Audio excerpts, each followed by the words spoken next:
When was the last time you felt good enough? Ever notice how that question alone makes your chest tighten a little? Maybe you're feeling it right now, that familiar ache of constantly feeling like you're falling short, like everyone else has it figured out while you're just trying to keep up with the highlight reels around you. Let's be honest. In a world that's constantly telling us to be more, do more, achieve more, simply feeling enough can seem impossible. Maybe you lay awake at night, replaying all the ways you could have done better today, or cringing over stupid things that you said. Think about how many times you've dimmed your own light this week alone, downplayed your achievements in meetings because you didn't want to seem boastful, hesitated to share your ideas because they probably aren't that good anyway, apologized for things that weren't even your fault, just because taking the blame feels easier than standing your ground. This isn't just about self-doubt. It's about the quiet ways we've learned to make ourselves smaller, to take up less space, to ask for less than we deserve. It's about that knot in your stomach when someone compliments you and you rush to explain why they're wrong. It's about working twice as hard as everyone else because you're convinced that's the only way to prove your worth. As Marcus Aurelius wisely observed, you have power over your mind, not outside events. Realize this, and you will find strength. Yet here we are, letting our inner critic run the show, measuring our worth through everyone else's eyes but our own. Well, let's dive into this journey together because you've been playing small for far too long. 5 signs you are undervaluing yourself and tips on how to change. Number 1. You over-apologize. This isn't just a polite habit. It's a glaring sign that you don't value your own worth. Let me paint you a picture. You're standing in line at a bustling coffee shop, carefully balancing your laptop bag when someone bumps into you hard enough to spill their latte. Your immediate response, "I'm so sorry." The words tumble out automatically, even though you were standing perfectly still, minding your own business. 3 hours later, you're still replaying that moment in your head, cringing at how quickly you apologized for something that wasn't your fault. Why did you say sorry? What must they have thought? The embarrassment gnaws at you as you remember every detail, how you even helped clean up their mess while apologizing again, shrinking yourself smaller with each sorry. Sound familiar? The ancient Stoics would point out the irony here. Why apologize for occupying the space you have every right to occupy? Why let this minor moment consume hours of your mental energy? This reflexive over-apologizing goes deeper than a simple coffee shop encounter. It's about constantly feeling the need to apologize for your very existence, for taking up space in the world, for having basic needs and boundaries. Each unnecessary sorry and the hours spent overthinking it is like a tiny echo of an inner voice that says you're somehow less deserving of space than others. Think about it. How many times today have you apologized when you weren't actually at fault? How many hours have you spent replaying these moments? Each of these is an opportunity to practice what the Stoics called living with dignity and self-respect.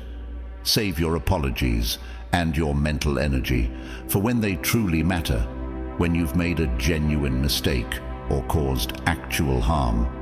That spilled latte? Unless you stuck out your foot to trip someone, that's not your burden to carry or your evening to waste worrying about.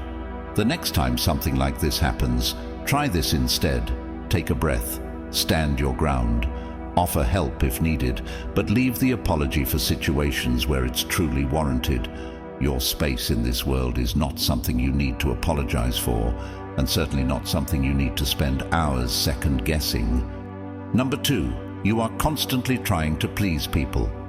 Being a people pleaser isn't kindness, it's self-sabotage. Picture this. It's Friday night, and your phone lights up with another invitation. Your body is screaming for a quiet evening at home with a book and tea, but your thumbs are already typing, "Yes, can't wait." because you're worried about seeming antisocial or letting people down. By the time you're forcing yourself into jeans and mustering fake energy for a night out, that familiar resentment starts creeping in. Not at your friends, but at yourself for saying yes when every part of you wanted to say no. The ancient Stoics would see right through this pattern.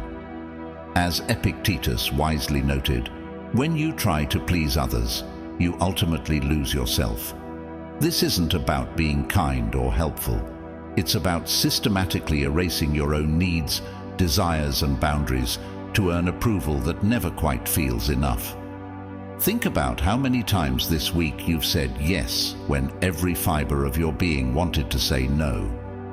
Maybe you picked up extra work to be seen as a team player, agreed to plans you dreaded to avoid disappointing someone, or changed your opinion to match the room. Each of these moments isn't just a small compromise, it's a quiet message to yourself that your wants and needs matter less than others. Here's the truth that might feel uncomfortable. Saying no to plans isn't selfish, it's self-respect. Needing time alone to recharge isn't antisocial, it's self-awareness. Yet, how many of us push through exhaustion, drain our energy, and ignore our own needs just to maintain an image of being easygoing or always available? The cruel irony. The more you contort yourself to please others, the less they actually respect you. People can sense authenticity, and there's nothing authentic about being everyone's yes person. You're not gaining admiration, you're losing yourself. That constant need for external validation is like trying to fill a leaky bucket.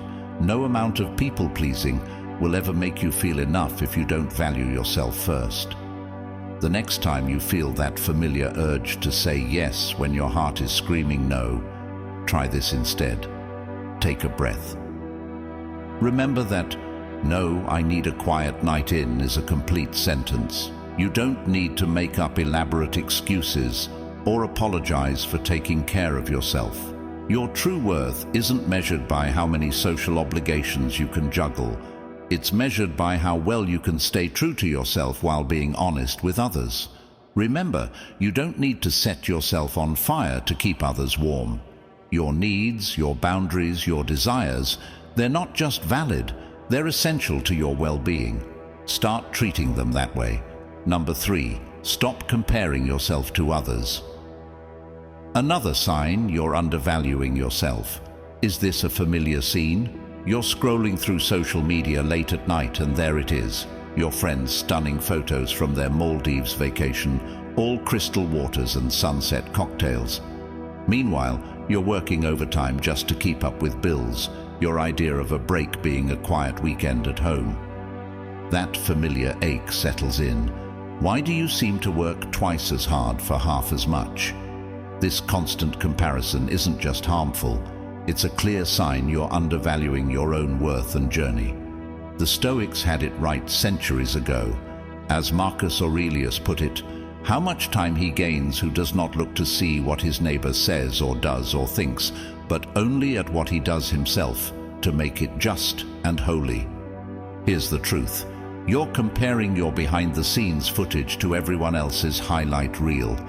While they're posting perfectly filtered photos, they're not showing their credit card debt, their relationship struggles, or their 3 a.m. anxiety attacks. Remember, no one posts about their doubts, their setbacks, or their quiet tears in the car during lunch break. Each time you diminish your own path by comparing it to someone's carefully curated highlights, you're telling yourself you're somehow less worthy. Instead of letting social media drain your joy, try this. Start each day by noting what's genuinely good in your life right now. Maybe it's that perfect cup of coffee in your favorite mug while the house is still quiet. The way sunlight hits your kitchen table in the morning. The reliability of your old car that gets you where you need to go. That one friend who just called. Your own resilience. Because here's what matters. Your worth isn't measured by vacation photos or price tags, but by the peace you find in your own journey. Start treating it that way. Number 4, you don't ever put yourself first. Putting yourself last isn't kindness, it's self-neglect. Let me ask you something. When was the last time you put on your own oxygen mask first? If you're like most people, you're probably too busy making sure everyone else can breathe to notice you're running out of air yourself. Think about yesterday. Did you skip lunch to finish someone else's project? Push through exhaustion to help a friend move? Cancel your workout to drive your kids to yet another activity? We've all been taught that putting others first is noble, but here's the uncomfortable truth. Constantly prioritizing everyone else's needs over your own isn't selfless. It's a form of self-neglect, and it's a clear sign you're undervaluing yourself. Here's what they don't tell you in those airplane safety demonstrations. You put your oxygen mask on first, not because you're selfish, but because you can't help anyone if you've passed out. The same principle applies to your daily life. Your self-care isn't a luxury, it's essential maintenance. Because here's the truth, you can't pour from an empty cup. Your worth isn't measured by how many people you can help at the cost of your own well-being. Start treating yourself with the same care you so readily give to others. Last, with number 5, you're deeply affected by criticism. Being crushed by criticism, a clear sign you're undervaluing yourself. Picture this, someone offers feedback on your work, and suddenly your whole day is derailed. That one comment about your presentation style echoes in your mind for weeks. A casual suggestion about your parenting approach feels like a personal attack. Sound familiar? When you're undervaluing yourself, criticism doesn't just sting, it shatters. It's like you're walking around without skin, every comment hitting a nerve, every piece of feedback feeling like a final judgment on your worth. That one critical comment becomes the only thing you can focus on, drowning out 100 compliments. Here's the truth, criticism isn't a verdict on your value. It's information, nothing more, nothing less. When you let every piece of feedback shake your foundation, you're giving others more power over your self-worth than they deserve. Try this instead. The next time someone offers criticism, take a breath and simply say, "Thank you for your feedback. I'll think about that." Then actually consider it. Is there something valuable you can learn here? If yes, great. If no, let it go. No defensive explanations needed. No sleepless nights replaying their words. No need to prove them wrong. Because here's what matters. Your worth isn't determined by other people's opinions of you. A simple "thank you for your feedback" shows confidence. You're secure enough to receive criticism without being demolished by it. That's not just good boundaries, it's self-respect in action. Thanks for joining us at the Stoic Lifestyle today. Each of these signs, overapologizing, people-pleasing, constant comparison, self-neglect, and being shattered by criticism, they're all ways we unknowingly tell ourselves we're not enough. But you are enough. You've always been enough.